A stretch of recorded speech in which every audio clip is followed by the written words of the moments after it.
manka no kwan chora me bona me se ma break akra itine so mudi videos akra efe ma menchia ko for duafo nyina na me na Eastern Regional Chairman of MPP me na nase ewo hodomo Chairman Jeff Kuledu Ado ma me fast da kese emma na me fast da kese emma Choboi one ye Eastern Regional Communications Officer any newly elected communication officers of Eastern Region and some selected communicators some Eastern Region ho nyina no me fa asida kese emma mumaya de papa of course me fa asida kese so emma Director of Communication for the New Patriotic Party Ura Richard Ahyagba na ono so ewo hono bi na youth organizer that's a youth organizer Salam Mustafa na ono so ewo hono bi Jerry Osipoku na oho bi ni bebre ewo hono mo ene omo year workshop emma newly elected communication officers under the stewardship of Choboi as regional communications officer wayadi na sidi nipa empenifo ekọ hono me call ye na jese Robert Titus Glover na ekasa wono so baabi fa chem enti penifo by ebekasa kama asi obi ankran se adwuma no eye noboa obi ansa wom na me ebo no enipa ba kofo entimi enye enipa ba kofo me se wo ye den untimi ho den se de wa ben wona so cho communication books wona cho marketing books any PR books na wo boa esi nipa bebre eboa enti ne mamena Eastern Region for aseneja musu muhu se eja mesu metima beka kakra matimati ase mamoto musa fremia me baye kwakude ruku jame na dasebe ejidwamena ebena yekoya ikudi dwuma Eastern Region kudos to you people kudos ebeye adwuma no abom news no se be fa me ko ho no na me breaking news no ma omo se Dennis aboaje ya Saturday no omo che no yikofo che no ene mi call na me breaking news they say o mama ni bill this woman enra na now makwa hwe property ni yenso motima kwa hwe na now say ebia de wo filling the forms no also na say show unyan show flood problem it ebia wo filling the forms no ka say ye nyenu mi say flood ne buy no ka say we move back to the chrome wallet it me suspect say o trust say what latte it ye man build na ebia wo say mo ko hwe ba bia wote enti no omode ne call ewiase omode fra kra eko ne kromulate wu de ne ko ne kromulate akohwe ne fie bebia wote na omom I'm told say omaba back to Accra ama ne ma na ekokoso ne de me ne lawyers ne bidi nko je say obotima meet bibia but it is now say yoko for da omaba mu so bakohwe no mo are satisfied na no beja anwumri enti sa enete but 2 minutes ago me ne Moses Abo bebe wo be na mi sha ya ka me no bedi enkomo Moses Abo de oboa agesa asema anto no wan frɛ no wan frɛ kwa no wote a obeba enti Moses Abo omukọ alate no no wa si no ma wode lawyers no edi akona ba ye ya Moses Abo has just told me say yem so mo hwe bibia ma Dennis ya release no enti Dennis kofi ba me no be kasa na wa ma me confirmation say this year maka che say Dennis is not going to be the last person to be arrested by this NDC me say me yache nipa be 18 asesei o ma seda template da ho so obo ho kire omo a no ma hwehwe ye hwe ba kwa yache na be mankofo attention akọ baabi ni akoche ye hwa ni akoche enura me call you ko no obi busa me say enti sa achichachichi ye be dey amenejai ena me say obi bia nipa dasani bia ntimi masa achichachichi enyai because ke ye bone ne ye ene ke ye kire de ke gase ye tu ye hofo say ema obia enye bone biem anase bia kasa ne ke ye kasa ne ye tietie mu a patron say de don't make noise speak under tone na ke ye kasa sa but when they wo ye bone o wo anya bone o when they feel like arresting you they will come after you, they will come for you etu be like I say ubejai ade say bitima ya ne se be ka che president Mahama say Ghana democracy ye fa Ghana enche no enu nti no wo ye ne nema wo hwe ne ye etie no sa na etie ewase no mu of course enko ketenkete no so de ho asem wo ho 24-hour economy ho asem wo ho ya te se NDC for no ehunu so na papa bi ka che me se be musa pese Mahama say enti pese Mahama na dwemu no opeso o kire se emrante maba wo Ghana muso munya adwuma nye no is it the case say edwa eni Ghana ento muntimi nya adwuma no ana wo se me musa say pese Mahama is it the case say ye lack market ya no nti na obi akwa computer science wonya adwuma enya na ya no nti obi akwa mechanical engineering onya adwuma anya na is it the case say you lack market ya no nti obi akwa statistics ana history geography ene dia kekeka ho nyina wonya adwuma ne nya na ye nti ba kone nti no wontwen na ye si market ni 24 hour market ni via o se me geography ma betena ho etimbe ye adwuma e wodwem ne sabe nku so momwanefo ne wo hi ne sadi fa so a omo to anam na mfa na kwa ebi no omo so nie ba ye force na wo na chi ye ma yanka. You see that is the ridiculousness of that now that so-called policy of 24-hour marketing. Eni ho nyanse bie nim ye beka ne se de sitie enti no sa enetie ne yebedi eho enkomo galamsi asema ekoso de ehu ama me look say chebi kra no emrante ni yi soldier fund dia bo anim ama ya bo bi nan etuo ya wo hwe live video say ya bo bi tuo ya no ewo ho but across the country said the mining illegal mining ekoso ehu na wo hwe wei na wo hwe de ye di chema wontumi akokot na wo nam kwan ho ekwan woni ya gani ni yetu galamsi ya na chese meme kwato so obi kuta snap eni tia na so kase wo bo wo mu a omo peso mo de chema wontumi atum se 2022 wono eye assignment of deed wo de mo se omo de ama obi ese chema wontumi na galamsi o ye se fe bi assignment of deed wo de ama obi ni ba kono aye mine ni reclamation adua inkube ye no nti no without the express involvement or order from then minister of lands and natural resources ye no nti no eye breach of the minerals act dia ene ba ko so mu so obodua me twa me ka se wonyai waka chembi waka se obodua na se wonkunkum nkofo o man nkofo anu nchia o nkofo nye din ya me stop Paul because he may be doing the Lord's work. He may be doing the Lord's work. Na natural justice ho o wasema si Samurai boy enso to e Samurai boy galamsenti e yafa kro ni nyina obi court ekodi adanse catch court sell say you about 20 gangs and was Samurai boy gang bia no e nipa not less than 10 ya omoye galamse 20 gangs of 10 people each multiply 20 by 10 200 and I say omo ho no moye galamse ye kwa ye eyi modest eyi ni ye no bebre ka ho esomodi wani esikogasi chema wontumi so nyame adoma nyamba next month so no ye beto aba akwakoyi MPP regional executives regulations ni nyina aba eneme wo Benjamin Ochire Bexon wo Wejagbawe constituency organizer na contest una koyi Godon emi media mechia o da bia nchia wo koyi na wanko Godon na migiramu pa eti wanya nyinem migiram na Godon da bi me pe o yeto yeso de to so Godon abato no koso wa bra ena mpese michia na nka Godon mitisimi o yeso no anama mo achia Godon yeto so aba Godon yantume so aba okay chia yenko Godon emi media medi nchia kase be ma ho to bonsa unu Terry so e wa say Terry ho te say na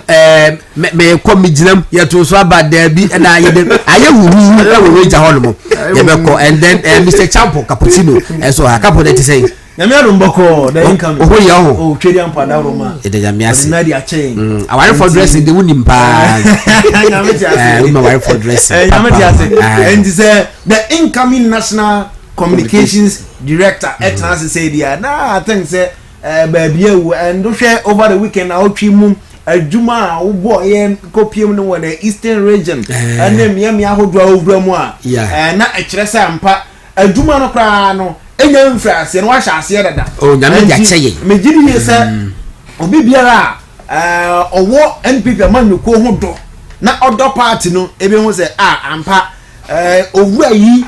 mo kan ho asem o party no ho do empo no yenya krampo ye se mpanimfo se ye tete abete no na se ni dia no zan se yenya te to ade ma otum kra te di bo nso no amene ebi kwa di bako ai eye ye so no ma me kwa Benjamin ho na me interested wo weja ho se ye to aba no Saturday no me na metim adwuma no pa no enti yenyane ntie se weja yenya nto aba yenyane ntie se mpenifo cho krata de bai enti ye nto aba ye be a telephone lines no e be mo fresh o mo police station officers na o mate say aba ne ye beto enti ni edi ho nkomo e wo ma amho kwa chairman efe ne say chairman Michael Dankwa chairman Dankwa in fact o mo bo chairman Dankwa din na me say chairman Dankwa minim no eti mesre ya body di obi mpene number mame eti o mo le chairman Dankwa number mame ma me di ma producer kwa me jesi o friend wa send the message but yes ye nya no ene na nkasa consequences no so dos ment man ni akire bi trawe jafuyin kakra che den the course Gordon enyu medium din che kase be ma na machia otiefo no wahwefo no baabi wa fidi kase ekokodu ene me nuanom so omka ye nyina ye ho studio senyume Gordon nka wejagba wodi yete asumdwe ma abone bi ansiye na MPP bie akonya ne to ho se party man carry on my home de no so mbra mbefa form se mbra mbesom party no ye bie tu mu e ma amanfo PK forms including my very self any obi be team na ya hihye team Adam sene team area mama nim na PK forms Gordon ya PK forms ya go vet ya ko bibi awi aye de yenim se ye boy ento na nyame bo amemenda party hihye odi atuna kwam no ye de akwa akoto yaba na we na party foyer bi ede enwoma de dane acting party chairman chairman Bute omo de petition e bae say nyoma bi akoso time na ye police station na ye de ba electoral area no sabi modalities aye de to na kwam say yem fan chihye nipa wo album no ankoso sa nti omo jo sabi omo bo anju so na sasa na te de omo ntu MPP de mra na ye adwuma nti omo ntu mfa mra nhye omo nsem na omo mfa nya ne no bia sabi omo pe nti omo de abeto the CEO of the party anim say sabi Martin tene ne nya de en daddy and ejapa at say Bute otra so head de wa no Mexico no se no party be be agina na agina ba bi enti saade ono ankasa de krata ba betum se wejagba wa abato no you put it on hold na through the steering committee ene chairman Bute na no be de sakrata we ba betu bia yanka bia nshem afi na memen efiada nwumre no ye hwe party mpenifo bi omo constituency ene na electoral area she party front kutu pase abato no beba so enti mo bia ntena fi obi ambra mbeto aba no enti Gordon no kura wo mi say the other side chairman Adams ni team there omo ensi ase omo the release and omo the communicate e ba bonten e ma party from betia say omo ye party from di mbra so enti omo ntumi fa mbra nhye omo nsem enye ne omo pe enti omo de omo ensi ase omo twan directive sabi CEO of the party dia ba betu dwan no omo di so okay enti Gordon memenda no baaye e ma omo de akantie no ehye so ema chese onkokoto aba no ma obi be se yabo ye ina sulia sabi na nye sa so na se ba no nti eso akoba no sa no sambo akire se opani kase ebo una ma yete ase ne akoso no sabi enye ne kwan so nti ebe se ube intervene na ne ewom no wa ma yenso yehu because party yenim se ye de mra ne de hihye NPP party nti na Gordon memende election no koso wa bra na ye na no ye de obuo ni anidie ediama ye chairman otiso chairman Bute enam directive o de bae no but ebinum si akire ekokoye ne eso mo ye enti bu wie ye no ya mo ka se ebima akoto aba no mabo party pedifamani o mo sesen Gordon ye tu sa na mon pepepe na ayemede na masanso mabo chairman Bute abaso biem chairman Bute ama ya assurance ne se odaya se yam fam branche yensem na mo baabi bia ono ankasa de ne pen de ne krata to so na obo ne signature to so a omubu nanim ti akokọ esa election no odi ne tumi any steering committee tumi ekuta no odi atwa sa election nim wo so odi atwam sa no ka kire nti ye twan se official se communicate bi krampo wa ebe sanso aba abontin bi okay nti enra no ye ne general secretary edi nkomo Justin Frimpong Kudua edi nkomo wa ha okay Justin Kudua Frimpong okay ema wo ka se baby a party de krata akọ ye se ma ye nto abade se wo moto aba ho no ma steering committee ne betena so na likely say umbetwem very well aha enti no say mode ne ka ho ne akohwe nkrata ne se krata ne eye kama say for the buy ni say ya bigiri se mpedifo behwe enti no abato no eye election management before during and after enti ni say na ya bedru after enti se mpedifo hwehwe no muti manage after ne kama na say baby say etwamu no muntwamu emfanse ne strong one and say party ni a party of rules and laws and regulations ya wontimi fa utumi enye de etie no kapo quick one you be call breaks here about 7:45 you be try who TV so but you be all social media Facebook and the YouTube kabu me da sigodon officially mamenchia yahwefo ene yetiefo na menchia the incoming president of 2029 nyame ya aduma Dr. Mahmoud Bawumia se obabe fa adwana tena so na afimpo di nyansa ne nimde ade abu oman no oman na tumi akonkan mamenchia no na menchia chairman Bernard Entwibo si akon chairman wontumi okwabrane no na megiri yese ba bia chairman wo bia ye chia no na yese dodo ani esade oso entakrache ntino kwa bia so no se ekoba na se woso entakracha ye dodo no omani ebe sound ye ncha chairman san se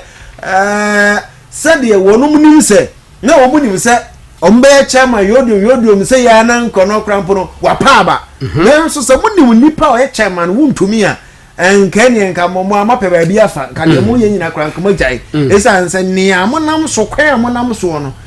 amudi eni parani no monfafo ne monkasa party members ni bi yes adwuma ni bi a me no kasai amansuo ato ayiri ganafo nsuo ayiri afa ganafo nyina masabra ye kasai no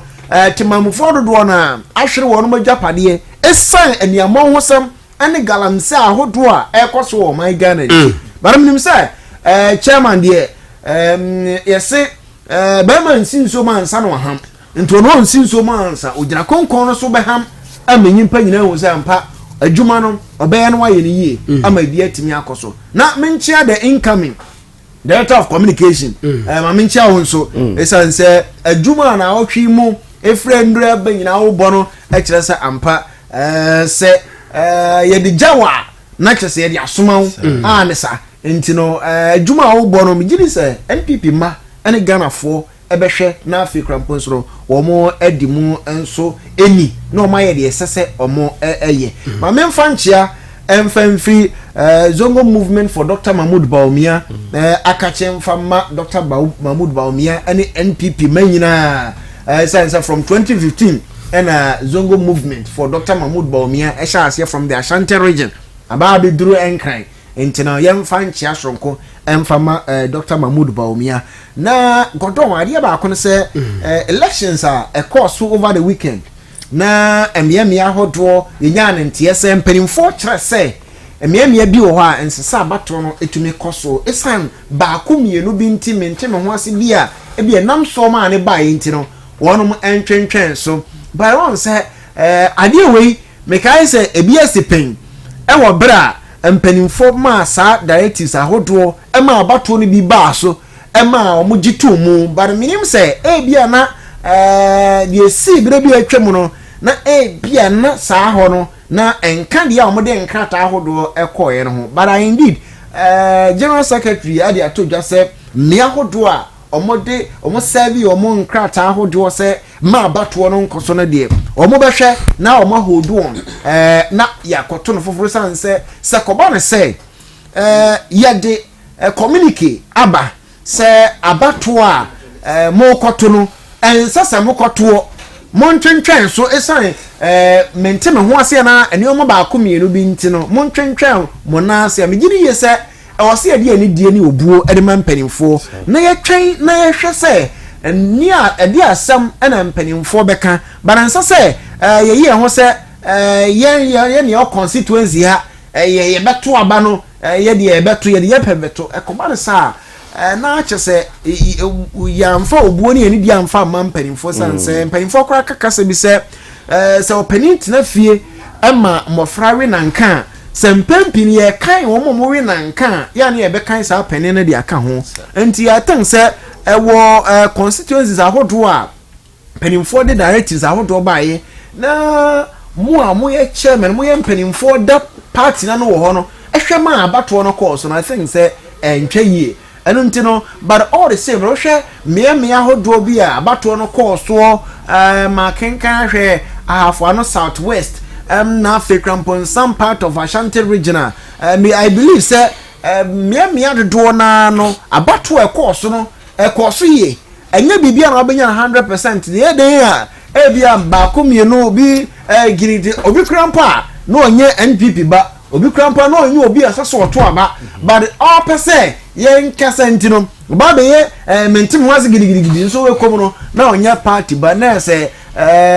ono no onye odwan but wada be oye pataku aba be fre nwan nim na opeso be ha adwen nti atan se over the weekend about a course no NPP for akira say yes ampa come 2028 no they have a journey bia was omu two free sabre ya this journey na omu be two free sabre ya no I think and I believe say kwan bia so nyame adoma come 2028 no we abato no mia ya to abana wie no so obi ade ne ho hyem enye we no akoka say na me de na me nka we party na me nka we members no ho na me wo afa inti no me de nya ade say me koye adwuma wo say se na o prese ye nto so aba na we nya na se wo nu nya enti se de wo ankasa wanya enti o so do ho hyem na ne be koso bia no enye se na me de na me wo afa na me wo na ne mate ada na say da bi wo se nyina ka bom na afa ye adwumaden sara be ya 2028 sabre ye hu se sie na teacher for say wo some of the district a akyerɛkyerɛfo yenya akyerɛkyerɛfo momo nkyerade oko some of the district insuo yiri de fa nkofo san galamse nti na galamse ko enkomre nyina no ndc aman kofa by 2015 omoye omagin say youth in mining na omoso agana maburu ndc maburu bi edo omutu kwan say omunkosua se de esi tu galamse no meya ogana ha eno ene ye wie ye ne ya ensuo yiri de afa Ghana fo ni nipa dodo na eno ena se de godon adane market sisie yes 24 hour na afi ye duru market yesi market enso ni bisa se sa tem no na market ni ho ana ye tinga na ha ye ni market ahodo enim dwa na 24 hour economy ye share Ghana fo bo se ye 3 shift ba ko ba kwa nopa na ba kwa kwa na ba kwa anwumere no sa shift ni nyira nya amaso esan se krokro da jow sa political games ahodo a wono mu ye no ebia ena NDC amanyokuo John Dramani Mahama ne manfo de die me se nam so ama se de owu so man ni nkwa yenti manfo nkokwa nketengeti ya omoje ye no esa se man ni moye di nti obu ku omowe meba ho nti oso bu bi ti trap no ti akwa kon do nam oso mo cheche nkofo eti godon me gidi ye se MPP amanyokuo no elections ne de nyame nti hihya hodo no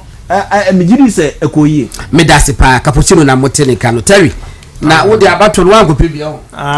me de ana enjel ho ye tu ye de anya so tu for Saturday no na na me ncha de yenso ye de ba medical chia miami MP Elder Tobin okay na me chia me new elected constituency chairman Nana Edupoku ene na pamfo ne me electoral area chairman chairman Inshira ewo constituency elections of course no Martina me braking yen ho ne de obeka na bibia de mu boko bibia was in place into no I started around 8:15 there about and omoye queue na like the process was okay but sina na me bra mo ekeka no yes we all know omu wie ye mentimi ho ase 1 or 2 bi by am e be mu kwa person o ma den o ma resign efi party no and all that but ni na me make say politics na ye na ebi mu ha ase omu share dance politics na se and ebi mu omu the emotions no more than politics na omu ye no because uti ebi mu kasa bia omu ka me dey am ka say politics no bibia ene say bia a new side or china a bit ma about side I say football no is either you win today or you lose today it is say one nya wonyema ye na my emotions carry you now kaka se bi na so china bi onipa na oni ni ye bibi no say ekoye ma na o china bi kasa be na akokoka ana se ni ye be na akokọ puti a obe oni nipa no be den ebe ko in agreement it omo yusu kasa bi term because chairman Nana Poku wini ye say insem bebre your platform kofu kansem kofu kasa o senior godon kofu kasa papa and ahomete me de bia meka politics no me be mu no me sian kofu be ye miensa bia I'm looking up at how omo your politics na me so me de me politics yeah flag Dr. Baumia. The man emotional intelligence he's one of the best because Dr. Baumia is one of the people you can't political backlash pa wenya pa but this man on reacted to Nyema Bita. The second person here Kwabene Japan. The when people saking no cover 2024 elections he was with Dr. Baumia the whole of the period on any year campaign on any call eba and chairman chairman position for Afoku and now you're in the press conference. He's also one of the people you're grinding the power. When press conference man no what can I say? Oh, say he was vying for the position and you see these are people that personally I look up to because say some kofu omutimi boss anyama we ni negu atem didie Dr. Baumia religious sentiment tribalism di gu papa su ne kasa like but on anyama ni na no ama embu papa na bem na say otimi ko so ye adwuma me I feel say some of us should reduce the kind of politics yeah because a hard dream papa say ye kosu sa dia emboy ye kosu sa pa wo MPP man because the MPP ye move you be joining a party of principle party odi ni nema tutu akwem but say because of internal elections wutimi kakasa bi kasa ehu hia atemdidie obi kwa atimi kwa kodi obi maame ne papa ni na atema entwe ye nti e besere ye na ye nya abutoyem na fight no is not within ourselves. Fight ni against NDC. They say na chairman okay. Hwene mo mo de ye nkofo. E na okay the arrest in the enyanjai you. Oh the arrest in the enyanjai. On be ko swatch sa. These are something that I say ye kambom na yetimi ye. Na yetimi ye divine power from because if we keep on fighting within ye who say dia. E fa nyama papa bi amba. Because since I here and senior government marker say I have about 95 assurance say 2028 MPP will win because grounds for NDC enye good cry. We say omu branch elections bi na me boys be two bi pekin te obi fi omu nkukwa nkitinkiti issue we any scam kofu nya no issue said the ba omu elections no we have no idea but just say omu voicing out but the cracks within NDC now people don't have idea it say MPP fund ye kabom they say you internal elections I can't regional national but so far so good it's no moment tone it down our chairmanship position ni we na yen kambom because unity is strength as yen na yen no ye kaboma and MPP ye party no ho ye din because them na yen femu that Rollins regime then no man MPP for but ni na etin yetimi kabom ebe we need power ama Kufo ebe ye president obuman ene uko bebia ye bo president Kufo recently Indra na nyankopon fa ne currency ya na wuye ana na agbewa Indra no mode beto awo yete beto aha uchi tama ye president former president Nana Addo of issued statement no now come under the comments the kind of Niema omukafa na nadwa na yes na awase begu ema makuma tom yem because onipa na ene mumu amaka say oye bonsam oye say ene say mutimi trust anema we are me I believe them Ghanaians still have the hope in MPP it say etimi kabom ne boy adwuma ne ye na sa atem didie na ma resign na ma say ne ye ntwaso ne kabom ne kaboma Dr. Baumia is a good candidate a yebetima marketing no as it stands now the NDC Nagazan the omu ni obi anta no mo by force omo pre-term you because omu ni obi within them they know say omu sheda ni obi papa bi obetima stand down Dr. Baumia Musa Dankwa de Obeka oye ajana 1 ajana 2 he just like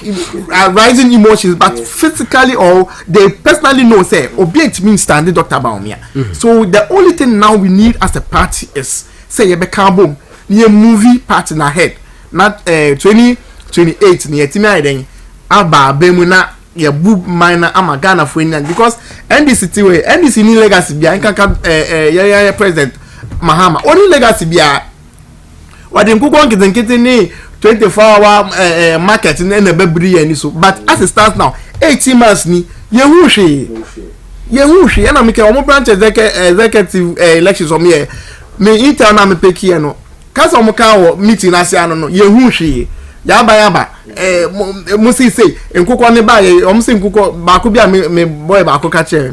o se ye ma omo polling station nkuko 40 omo afa feed account omo afa nkuko bu account omo afa hwe account na chairman is obedi chairman is nkuko bo bi oni fie o de nkuko nuko si on less than 1 week kwase nkuko 40 ni na ewu itama aso bibi basa amambo ni e basa it's MPP for yesrem masa bitterness na en so ye mu ma yen kambom because media na maka no I believe pa say 2028 there ye be ba abem na Ghana for ho atom it is na godon me that ba mentia me MP okay so na interviews between yeah Elder Tobin any omo makani na ye chi omo na bibia be fine intinu ye na be ka bom na ye raise anya constituency area no na yeso ya be ye kra be hwe intinu ya metimaka no okay me intinu my apart from wager no yeah we you know my general is social reports across the country me fa do me kwabenya na ano den eni papa ne go te say the general elections ho na me hwe mebusa general secretary say me so munya ta ho hwe ne yenhwe general you know say the kwa abonte ekoto aba no ye strike average na minia yenya need less than 80%. Bebo to say nipa be 95% na kwa abonte so mo kwa akoto ye no say the check akire Gordon menim say party no ye regroup, we are rebuilding, we are realigning all the terms I able to me use so e dey kan ho abom no ne akire me ne say party no is poised for action to win power come 2028 and your pro Dr. Mahmoud Baumia is going to lead the charge na Ghana for the 2 minute bemano nti Gordon sabi time na election no ekobuti ayement ye de babet na fie no menim say party fo na nkasa akọ atinioma bebre asese ya yem from so de minya hwe kasa na akoso over time mentie de to ya no kan ma ntie de bebu bebre abam mentoman sorry ambotwi ankwankoto aba mende saa oye newe ababetu en kwansi party for no enyesua de kese afim enti Gordon me gidi say saa de no na edi the kind of enthusiasm any energy be edi energize the base of the party and mama ye hu ne oye hu and Gordon sabi me ko ebu akwa south oho ye medium oho no ebu akwa south ye medium pa na me hu oho no e ma me hu say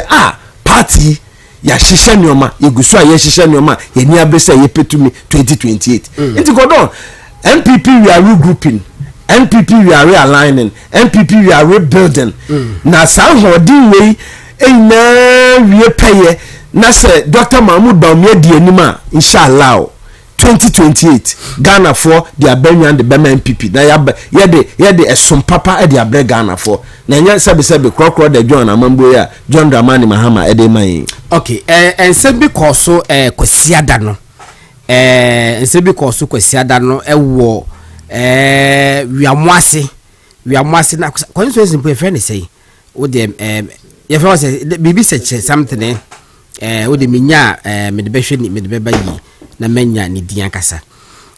emma minua kwatachie afrifa mensa police for achi no emma beba mo chi no na me video na me hwe no na he wasn't engaging in any violent bia fa mo chi no kra no me hu se be war resist attempt arrest bia but achi ete so mo di etuo no bat of the gun na bobo no ama me hwe achi no na mo jaye ne kon mu nyina na eyare hosem me trust be femanya na cheye minya ne yese bebe wona enye eno mo de ne kokofalo teaching hospital ekopam dit na hwe dit ne pampem sese die etura bo ho apai ho no na eha adwen na enemani agi eneme bi ho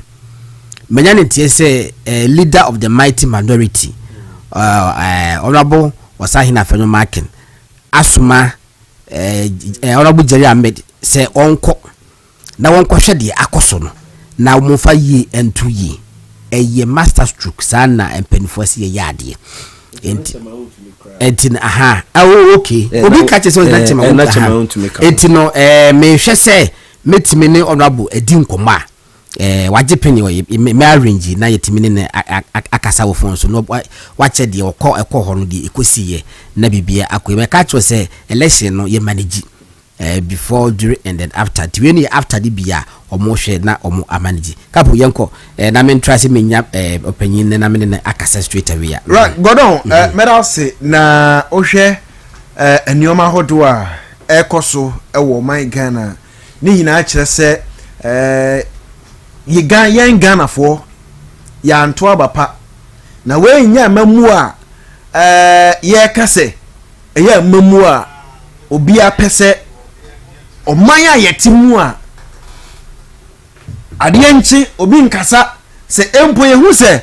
esei sidi na ho ade kofo mpe na wose ye pe bibi ni ye na animu ya de kata so omanya yetimu a insuo yiri faye esa nze durubre bi ema nipa bi ba monte so be kan se na na adoda nkwa nti na nsuo nto ba se se de nsuo to ensuo to no nso ye ni ho akwa ni ho adwene ya isansi adwene wo fom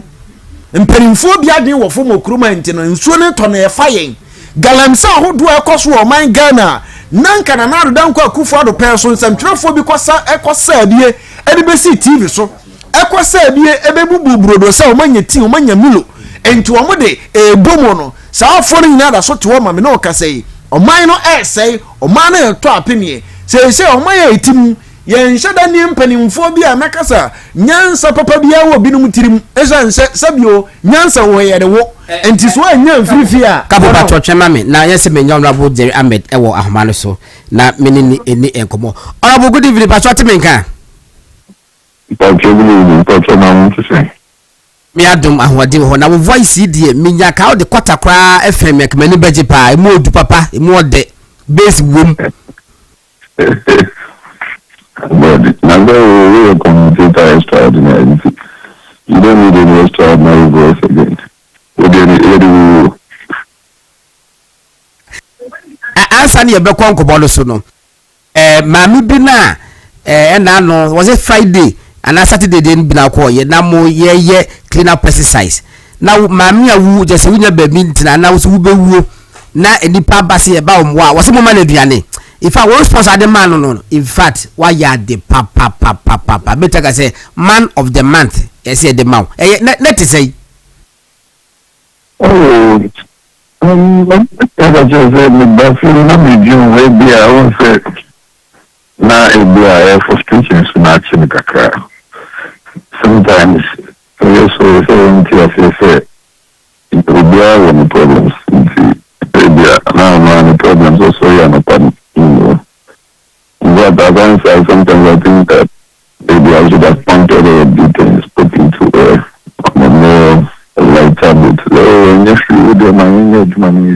my show. But you see, the other aspect of it is, yeah, citizens know so every opportunity now you can politicians are asking. But yes, so we are beginning to contribute to a lot of the things that politicians say. They say, yes, when some polling station elections are there are demands made on politicians. There are demands.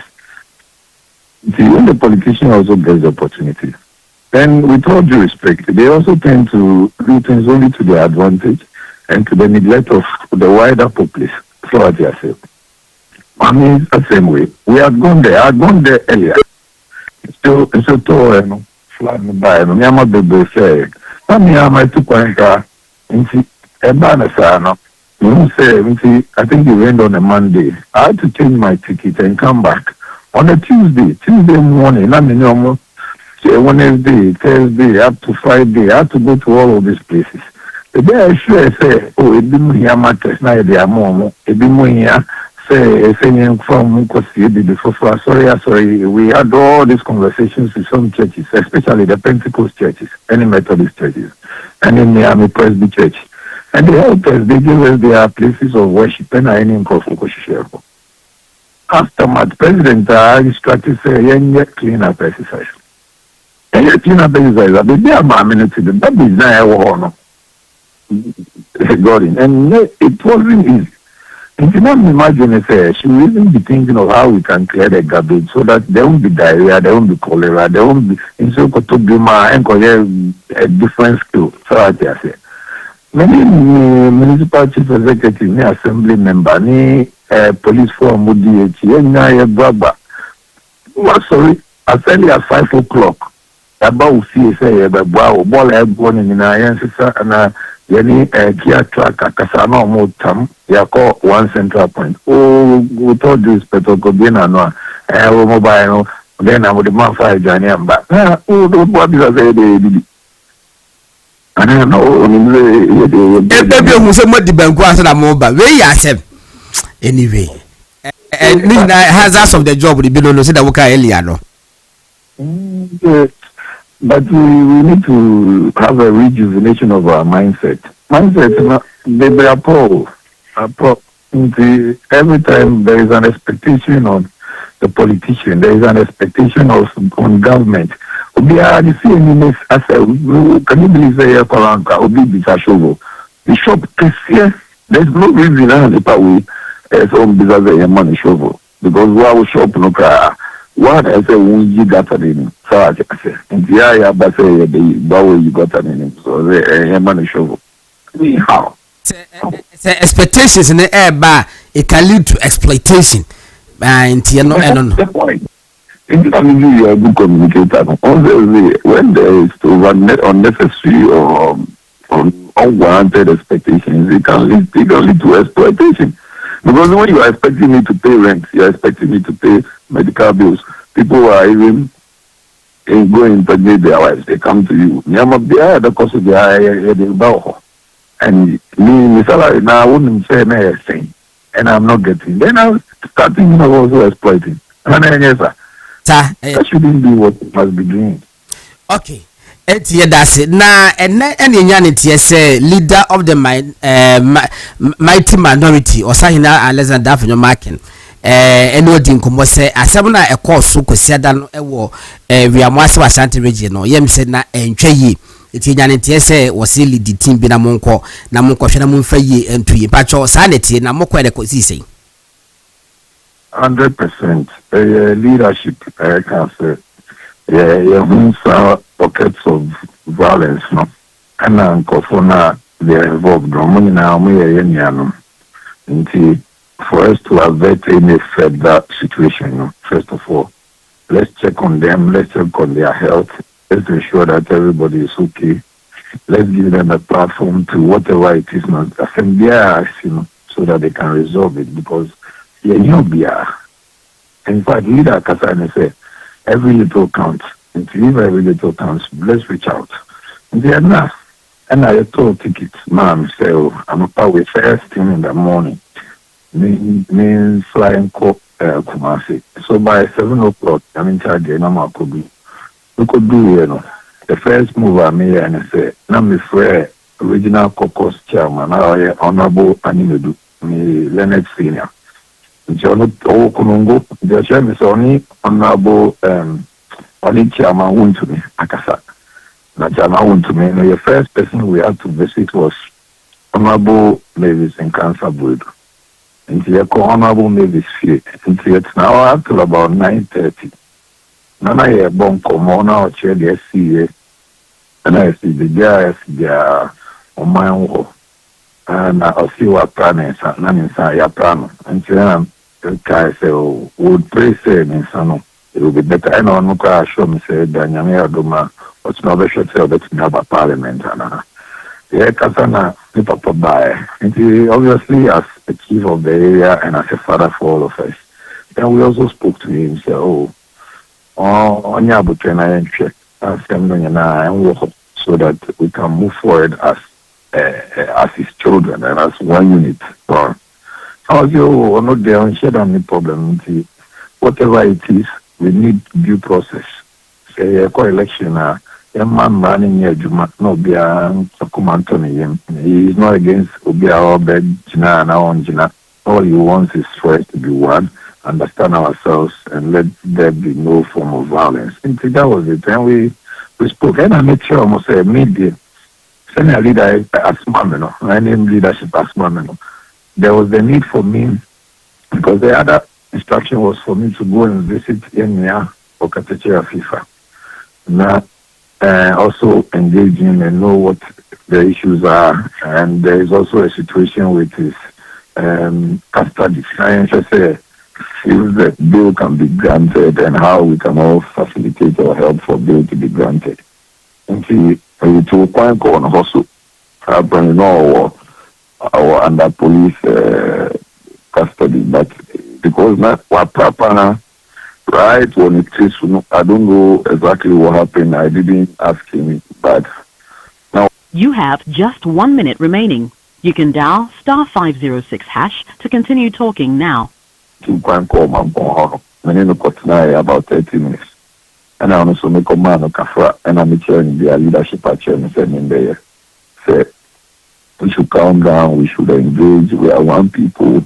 and also there is the need for us to get him to help facilitate his bill so that at least when all of that is done, he can come out and then we all work as one group of people. And one and he was also very receptive. In fact, and I know one of the reasons it was just for me to engage and there was no communication to come out. And I made sure in fact, I didn't even write it. And, I saw it on somebody's tweet. Said, I had gone to engage and it was for the... You have no call credits in your MTN account. She ense agita yebehwe na masa afeni BBC a Honorable Jerry Ahmed na motesi ne no edi enkomo no ntia yenyae ne se minority leadership no ka se so mokolo mukudi enkomo no mo hwe se de ebitimi de ye atuye nya mencha de wa confirm se sa na edba so ama wako kumase ene Honorable emibisi kasa bodu edi enkomo ene ne papa so ye ono so ye wo hene na nankasa bodu so edi enkomo ama mu firi ho no o makọ okatechie firi fa mensa so ama mo no so akọkudi enkomo ntini said the work and the otise na say ye aba betu yi akasa ena MTN for se hwana asomo mu se hwana asomo na nwumre ya I don't know what's happening but enye hwe but ye be so ahwe na ye me sa lead ayi biem na me hwe se menya no a na won wrap up na won make confirmation of whatever have been holmo intino I say a movement television program the Ghana nti yedin komo and I'm so happy say sa animal tree etimi abaso eti mameko Honorable Pacho what me ka facha me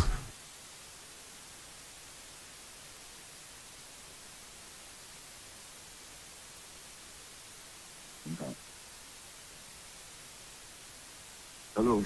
Honorable Pacho facha me why na yam semtie for agye mu data femisem eti facha me na concluding part ni say sa wo tro so bi na tro you eti ni nyina no mo kwa ni nyina akosi say ye atu yi na I just, in fact, so for you to get the proper perspective of issues, they call Honorable Moses in Chen first. I'm doing the policy in Parliament, and I'm a chair of their leadership chair in there. First of all, member check up on her, and then second to find out if there is anything they can do, say leadership that to resolve whatever issues there are, and then to get there to the mark the ground so that we can foster unity as a group. And that was what I want to do. I want to state emphatically that Obia's man Oketeche never sent me to go and beg. I've seen that in some circles of media. No. It is good for us to be clear when we are trying to ensure that there is peace and harmony amongst us. He never. In fact, I met Honorable Mavis and I told her I'll go and visit Oketeche Afrifa. And she was like, oh, that's good. And I'm like, so it's not like they call Honorable Mavis, they call Oketeche Afrifa and they call Honorable Mavis. So whatever is in circulation, say they call Pa or Bishop, no. If I beg on my own accord, say yes, sir. Now you're in Asemo. Yes, sir. Yes, sir.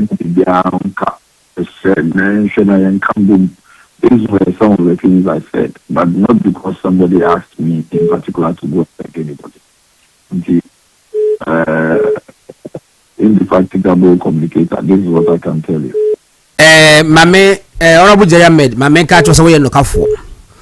Na before mbe free, na me di nkomo. Enti me start ye intro no na me ne okatechi akasa. Me backyard nkomo ni di but ese me sa ebe kan wa se waka kire me se wo ba no ho no woni udi nkomo kama na wonye sure se wo di be wakogina ba bi se waso waka kire wo se wo sere kopa kire ema no wonye sure se wo be kasa it was not confirmed. He never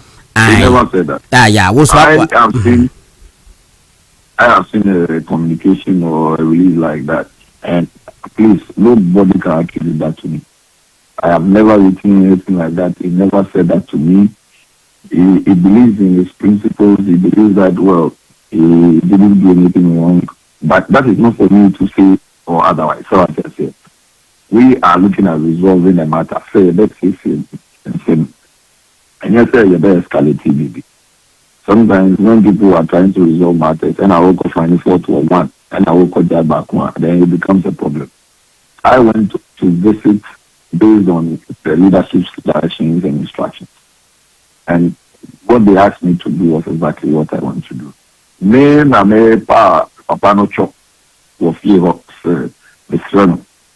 onhwe na yenski bibia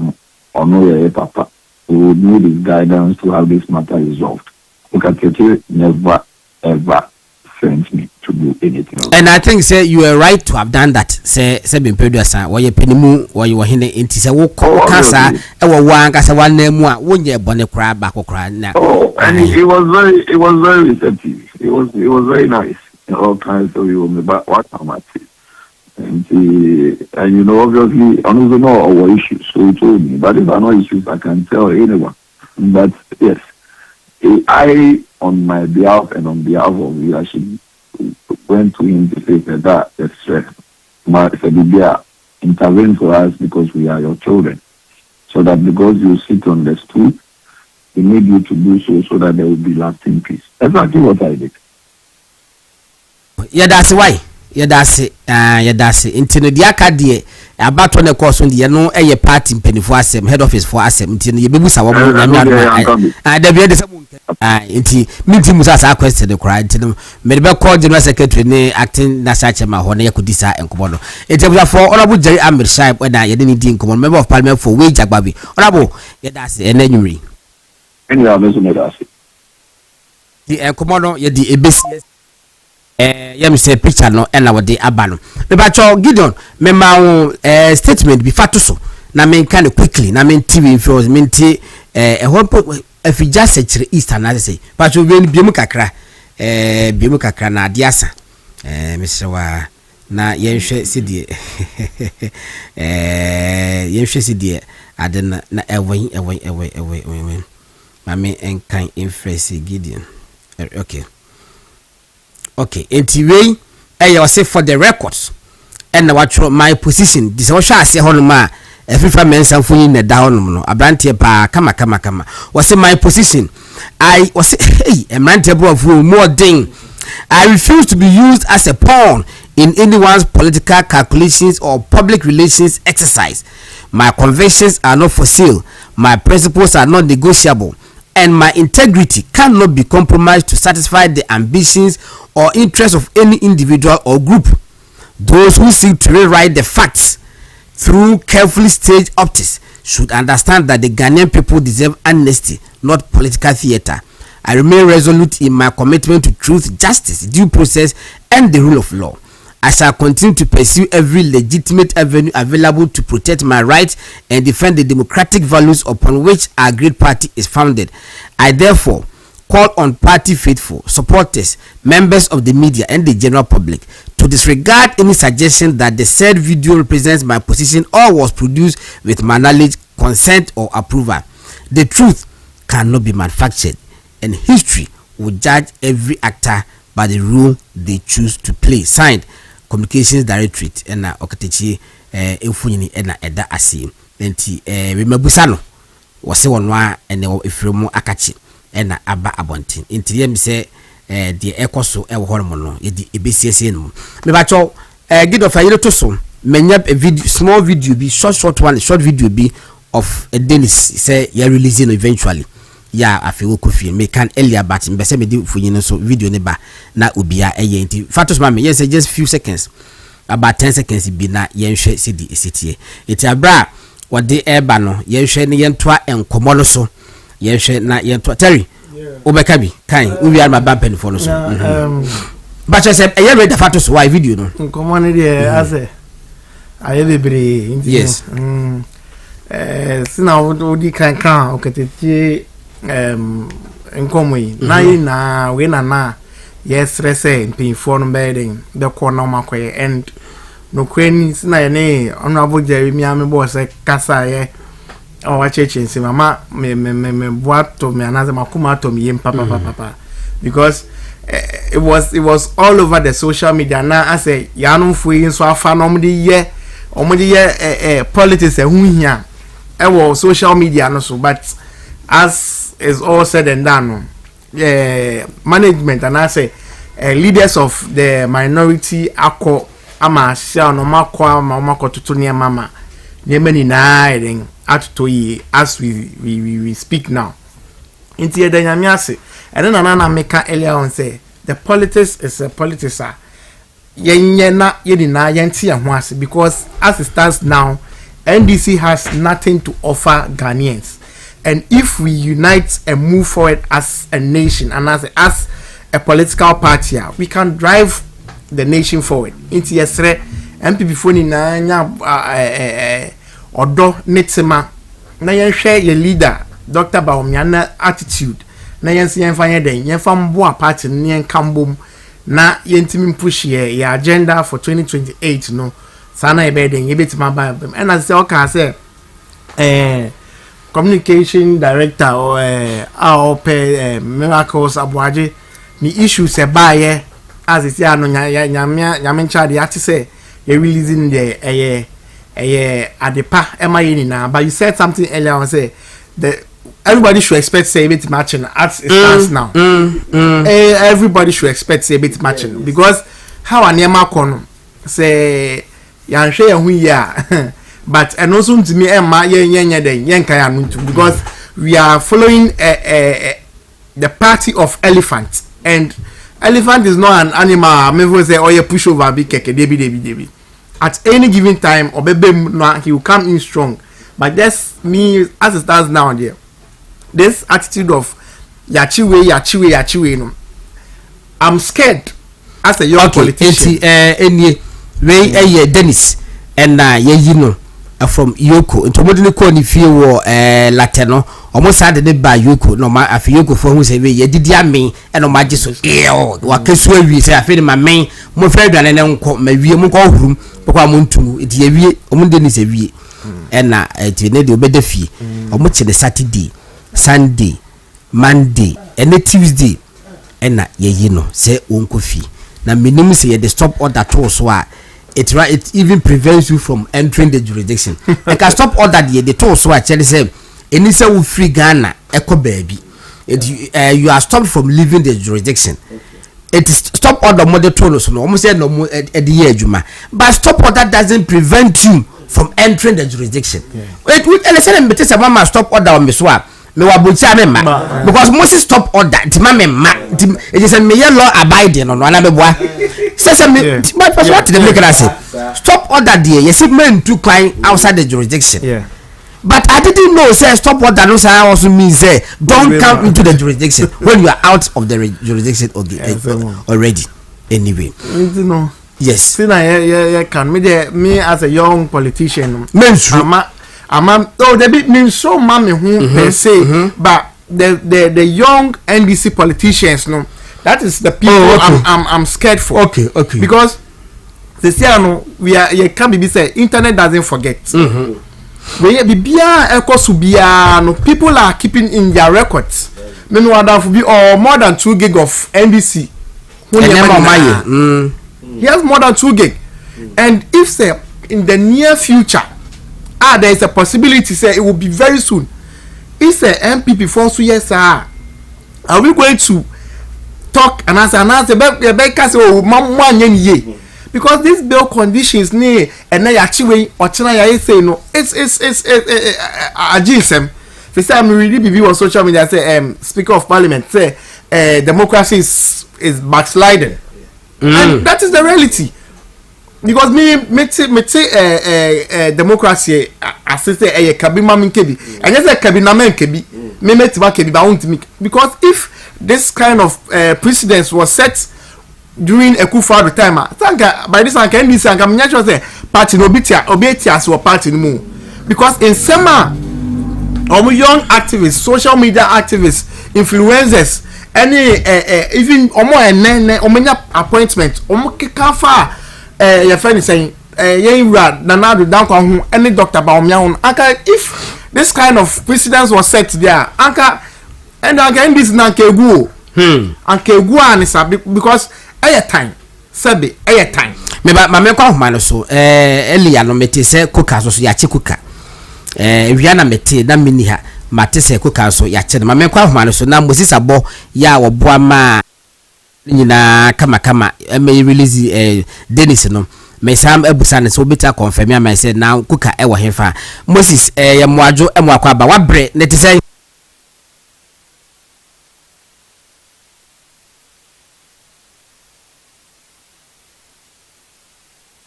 me hwe say Moses di ebegina Moses ba chote mega kapu wadi di to the bia. Hello Moses, what mega?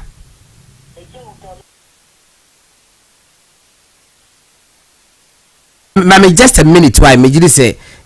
obeba so sie na me hwe ade say okay afedi aba that me nyesho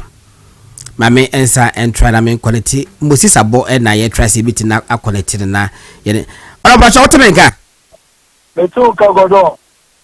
ye fast that kese ema we dey meet maka say on behalf of ye nyina people full soldiers nyina ye dem dey woye enra ye ba ne ye no gina musa e wo yoku anim ho no mo enen so no na mini ha ba mete dey woye ya teledwumbre ya yetimi ayi Dennis if I can be say we better confirm but at least menya video no into confirmation no aba na mo bra ya mutimi release no e ya tese koka so no ono so ya chen ashim we better confirm koka de no na how did say mo ye Dennis ejuma net say well me that see godo me kind amentia every before ni na amentia mo chief for any ejuma pa any patriotic party any Dr. Alhaji Mahmoud Bawumia area pa anopa we me ba hon temp me ba na ya etwi mu se me ko breakfast ni tamata me ba na me ti se uka swaba but oba na omo peki me de go inside on beside and also no not because of the bill conditions now the lawyers and people now was up and down try their possible best say the bill conditions as at 10 a.m. I am meeting bill conditions so I'm going to see your many na eba na diasa and up to now you move be almost and on that out here see once my breath my margin so china of blow up my pizza say I enjoy again and almost because nobody is ready to even say why you see now what to do be at some now for be at and I mean nobody's silent. It's the one so what to say the picky cook and then God on and then I just say anyway the some more implemented 24-hour economy no it Dennis out coca in so to continue 24-hour economy. I'm telling you and then say only be out come on say just to do attention on site Ghanaians. And Ghanaians who say every government were corrupt. But they have exposed them. They are on the funny park at the end of the day. They are ambassador. Some of the green conditions can see they are too soon. So among us, government appointees, Omoyama starting Eshion. So I'm paying for no. Sometime recently, they can't be said. We shouldn't let the conditions to be a form of punishment to the accused person. Yeah, they are home. Maybe the American say MVP as a party and refuse deal. And the Omoya way, I take your money from here. And you be a man, but no more and refuse. That's only what I can tell the NDC government.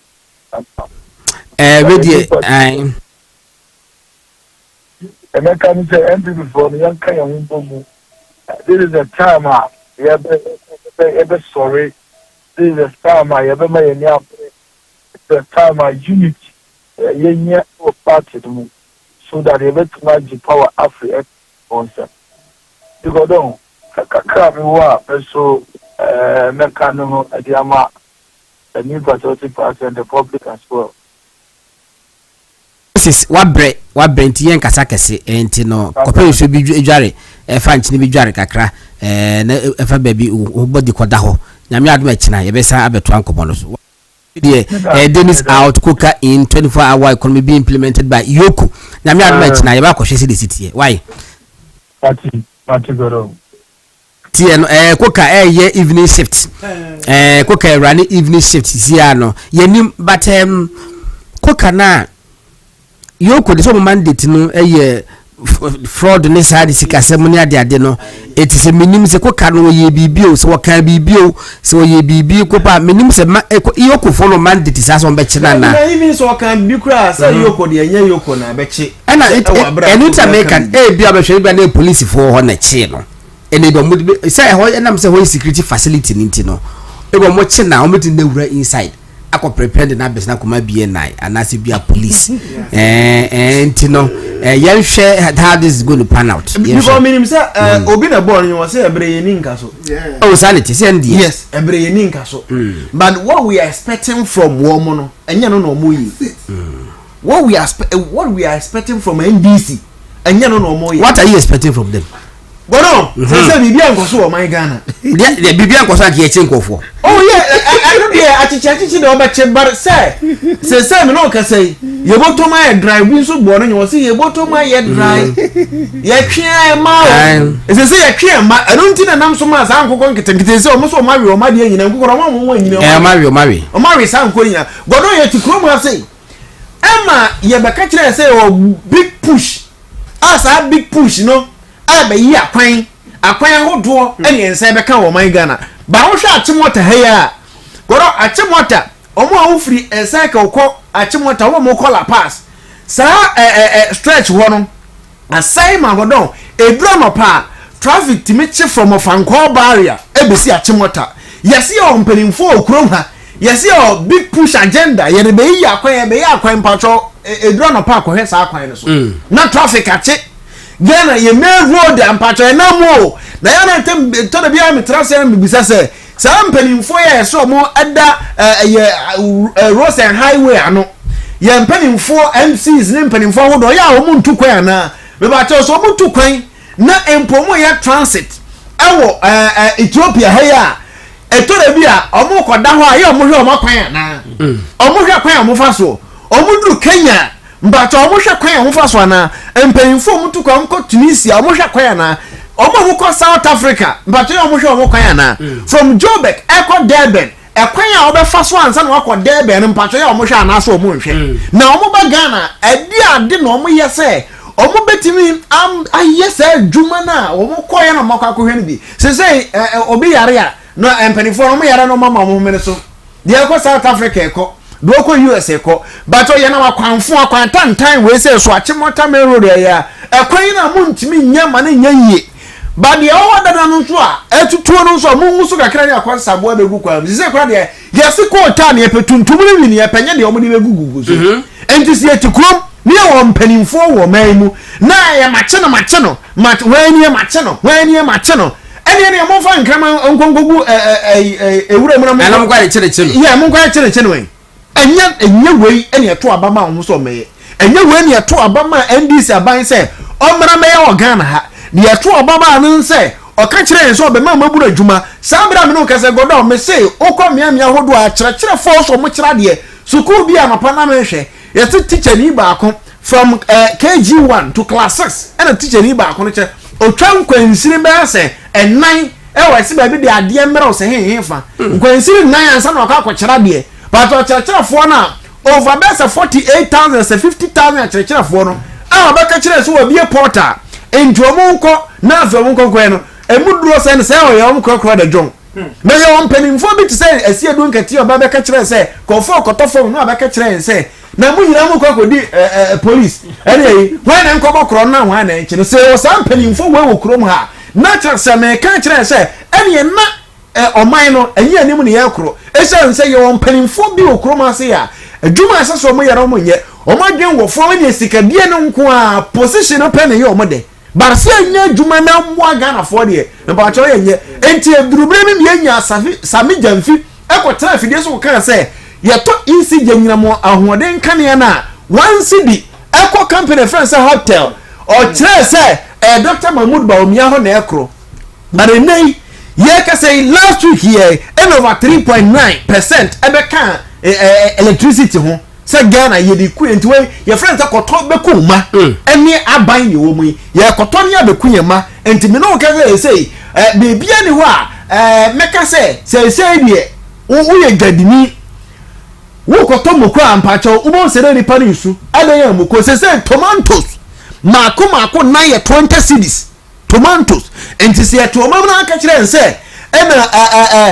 ye friends say ye wonnyoma wo fom enti no me no ka say no enwuma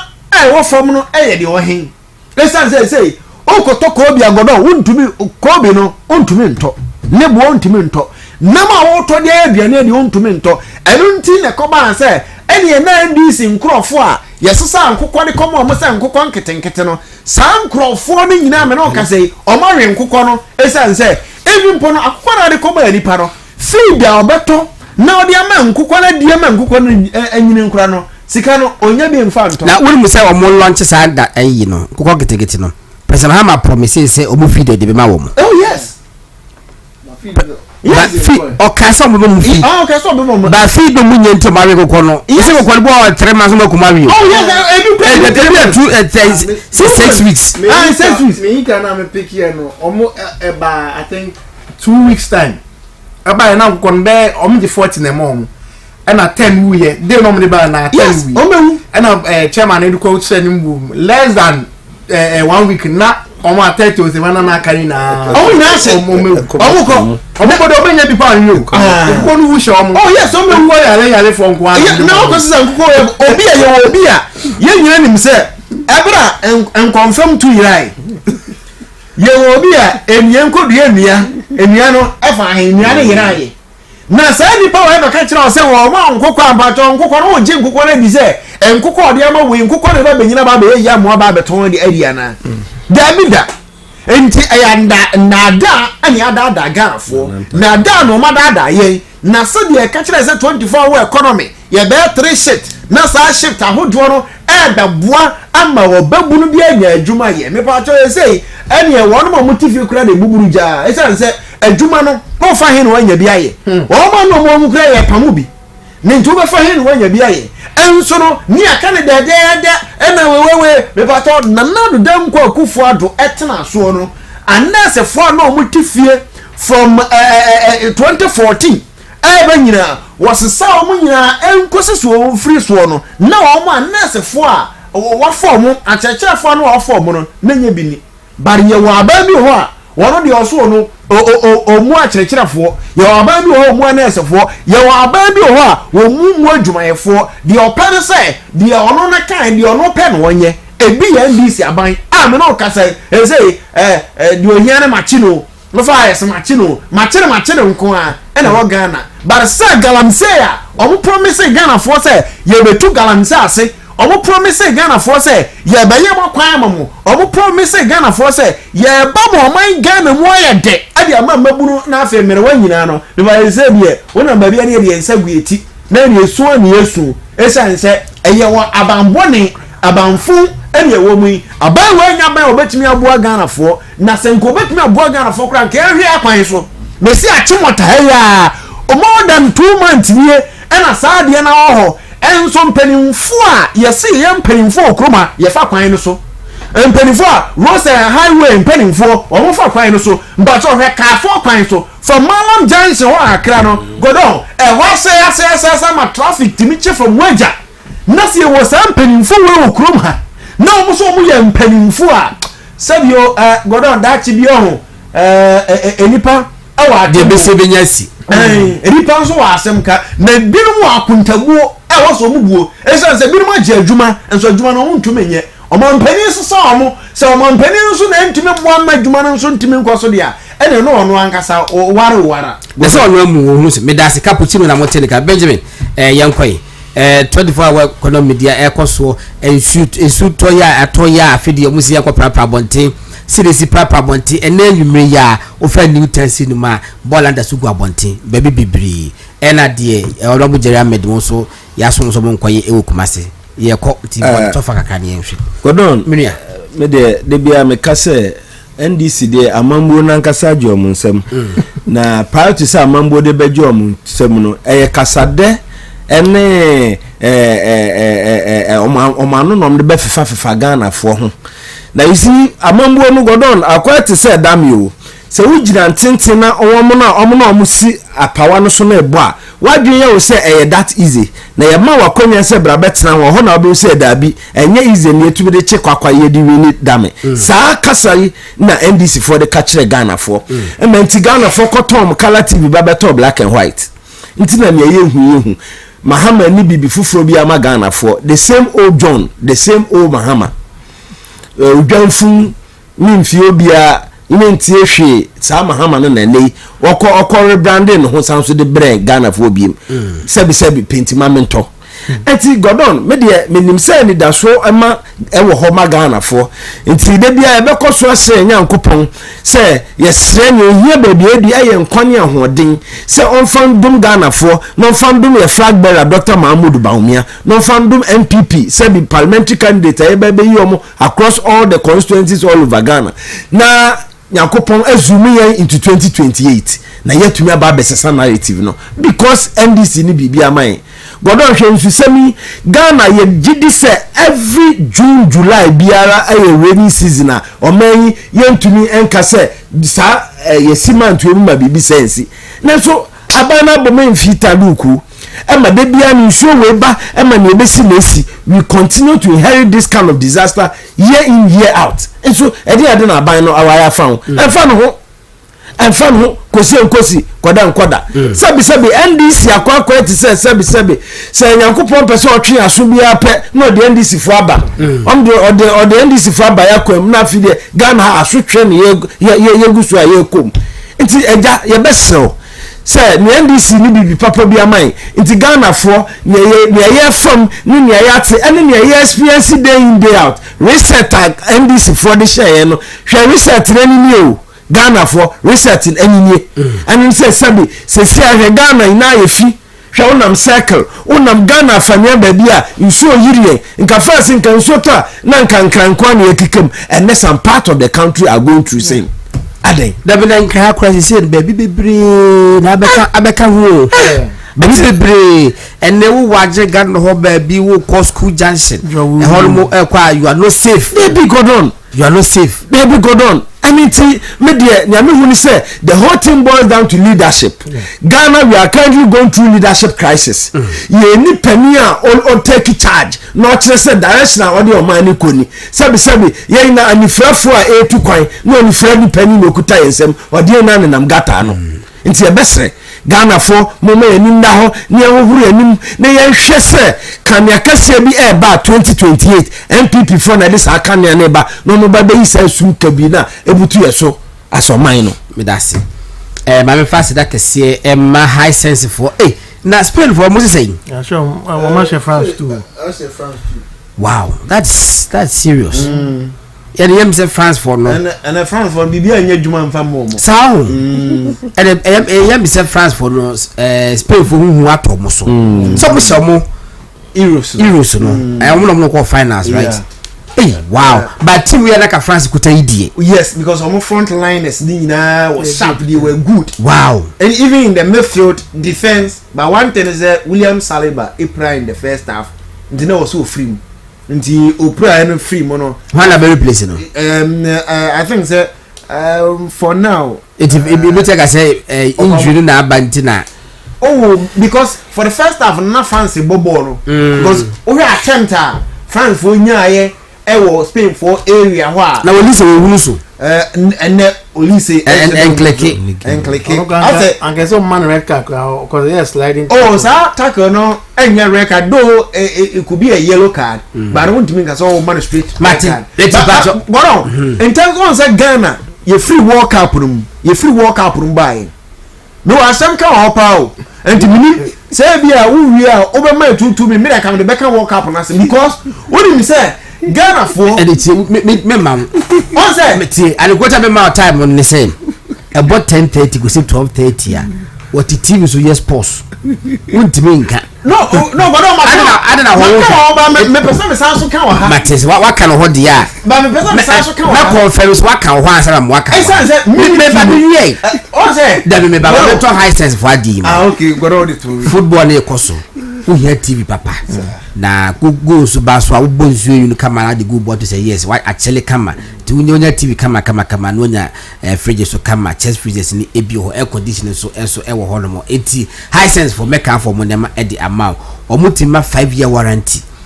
enya senketo akra enti omusorum so di across the country baby obo ho to make am for high sense for e di amount Tech Bridge University College first from Asanska University College of Design and Technology we ba to say ade e say and course no mo chiri na digital media and communication design, product design entrepreneurship, fashion design technology, jewelry design technology ni nyina no ubewi se be so won sa no djuma wo de beye wo djuma nya afi na wo betwen 24-hour economy market ene wakwa ye digital media and communication design e wo hono mo omo wo yibi identity dodo akwan no so from 0540 124 400 and 0540 124 488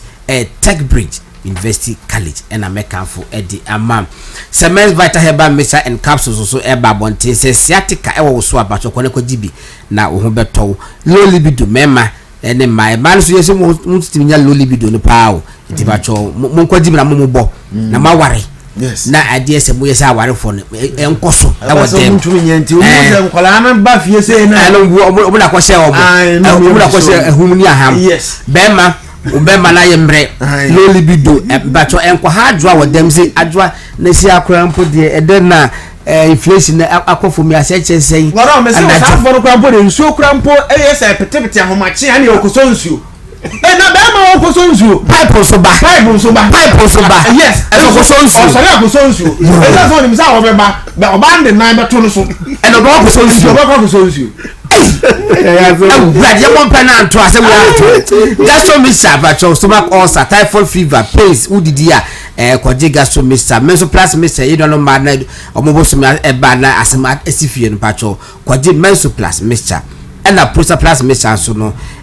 Bema, when your prostate enlargement, and now what time to be brave about to make for Prosoplas Mr. Eddie Ama Chocho Herbal Industries Limited, Chocho Skincare Products, Nina Ebi Abba, Chocho Balm, Chocho Hair Products, Chocho Skin Toner, Hand and Food Cream, Royal Gel, Chocho Herbal Cream, and then of course Chocho Herbal Soup, make for the amount. Tabia Takum, a member in our Supreme Court Judge, Bacho, a member and Kwan Enum, member and Kwan a Tafres, I did say a womb, Tafre. Etafre mema nkwane tafre enti se bacho and was it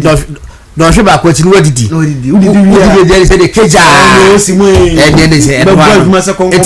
men church bema will ma de kwa they say drum mema nkwane no won tia say dia and you deserve what you are going through it may catch bra was say deneko Godon medase yetu yesrebo na yetu apoidie nyame pa so nyame de ochina dome ya ye wo ko bi wo Jagba constituency ye from coalition of aggrieved polling station aspirants nyame bo ochina omo ye press conference chinchinchi na omo ni media no edi nkomo na omo asema tudwa ene ne koso wo Jagba constituency e se to sa the free movement TV ene wontumi se mombra na musumombra mbetie yasem na moma Ghana man na mintufu baako democracy ni nyina practice no into the freedom of expression is admin na ewo ho but omu via nyama admacha so omu via mo manenka ho omu fan krata no mekenkan mu asem ni adase digina enkoba party penifo sa pepepe because penifo say omu de be question committee sa pepepe say the be meet ma boa wo mu sa in their decision making process no na aboa na bibia ai kama until mo kase via mo manen so mo fa entisi abontin that Godon until you dey say be ni sa dey say be tell you what say Omeka sisi na nema ko mai mudie aye me de bia me kase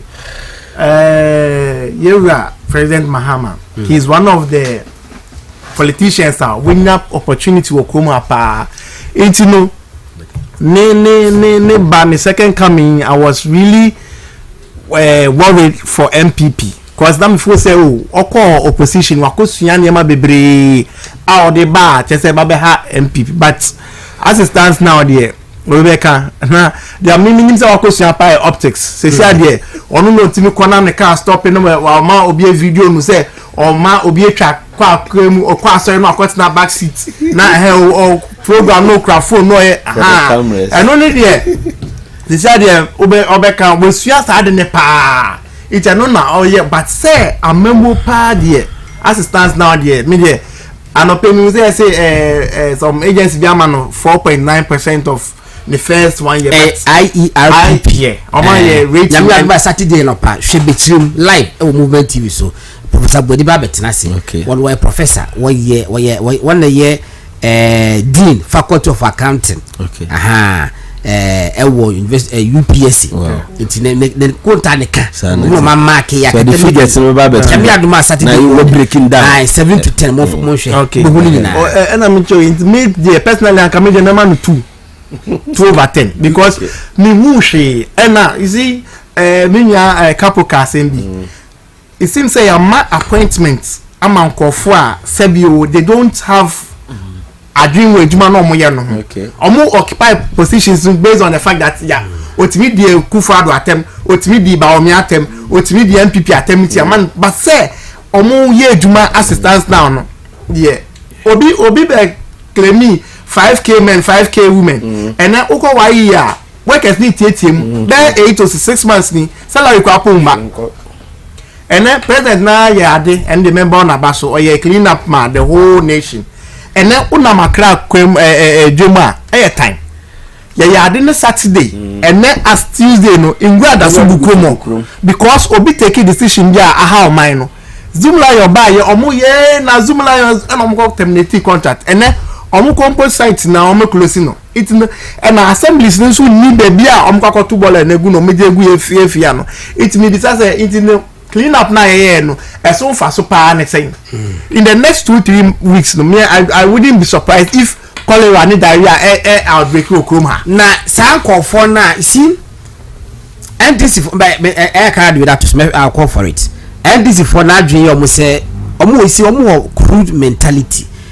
and then sa military you know say omo the dictatorship cool mentality na ewo ho yeah aban say yenko ye cleaning obia it is expected ye betima appeal to obia say o break akra bi atisia bonten na ye bi a fan na banking sector say wako bank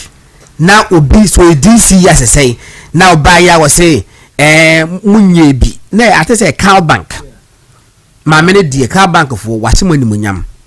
ma mene e kire say wonim siresi ni abodamfo etimi edin komo ma mena kire say wonim public relations na human relations ye top notch say ka ye no enanka waka diki tuwa bi a I can tell you kebetima collapse cow bank but see do see ye ne ho no anya se keto yakopon sha maame no wa training ne ho o ma grooming no very corporate say o ma ba adwuma o mo ankasa ba ye clean up ni bi ansa na mo ba mo hu so mo anim ho no from frontage no o ma ye abia ade na clean ho nyina mo ba ya o si ye hu say ma ba ba ye and was oh na say mo hu si ya papa na first one was oh and evidence was say ma ye bi but enka dey e ko me picture one so me fa mpa bua na mo ko twiro se ma wo tie papa ba ko bi je on dey me say wo ferry atres na ko pombe frɛ no ese papa no ferry atres na ko pombe frɛ no obi na no a wo se dey krampo but there is no documentary evidence as a day and am so documentary evidence mo fa no ko GTV e ho na Ghana documentary nyina ya wo ho ese bibi hawo bebe wo gina no ye kwa be na ebu baby esi woni tua camera bi na wo ko hwiahwe wo woni wo se o ma ye ade no wo so bomra documentary evidence by for day what do you mean by documentary evidence abra evidence ni esi wanim enti ko mu ye no ko ma document on paper na ebe ko fa nyo mata ade na ma me na wono so no wo ye ayi MP wa ne o kan ko no fa say awuni na wono so no wo ko se cyborg go no watimi the effrontery na wo red bank hall e kan se hu kire wo mo o pese o kire say we are member of parliament and so what na mu amra se be defend say ne kasa me who Cape Coast ba ko bi say either Cape Coast or say now wono so wo Bawura hospital say pharmacy now pharmacy department no they should close it because we've been told not to sell say wo maame yare that day no a e ka be ka say o ma e ka wo da wo ma adwuma and then say come at the hospital and you say koto adura e ka be ko koto wo hefa na wo kwani ya see ya closing because clean up exercise e ka bo president dua e ka bo ne dua ye betrem as nyansa ni for the first time we say general cleaning President Mahama efini fiem e buy one say Wellington boot one say protective gloves one say bi okuta shovel no wo say sasa we wie ya wo say bottle bi e da de na wasana no de nsa asum ne nsa naked no de asum wo wie a wo de nsa yese no wo sa chiachia spreading bacteria yes virus all over see if you didn't crampo na ye no ase hu nim de no e wo fom gido fatos bi enko ya pon fatos me enko ya pon was pause na ya mbi adwa sati what mama 10 seconds mami wiebi na we campaign na ye no nyame ya adoma September 19th no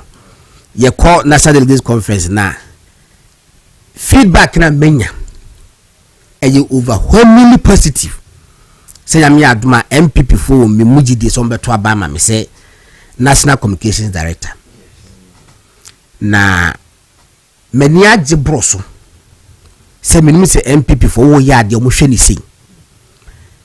emrante ma ba wo bebre wo social media TikTok fuyin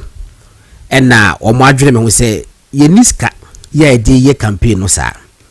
because yenkotia ahaban no e said bi omubu bebik sa yenkotia dura no ane ahaban enti ese move and now omo say omba bua kakra enti omo ye fundraising e wo TikTok na fundraising omo ye TikTok no na invitation no eni we say campaign fundraiser support the vision strengthen the voice build the future God Asare-Bediako aspiring national communications director. The date is 17 July 2026.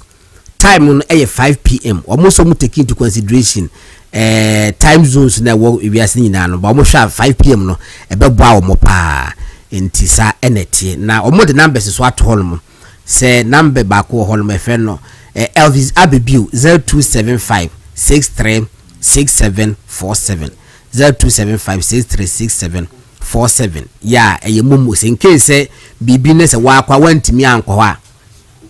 wa gas wantimi ankwa ubetimi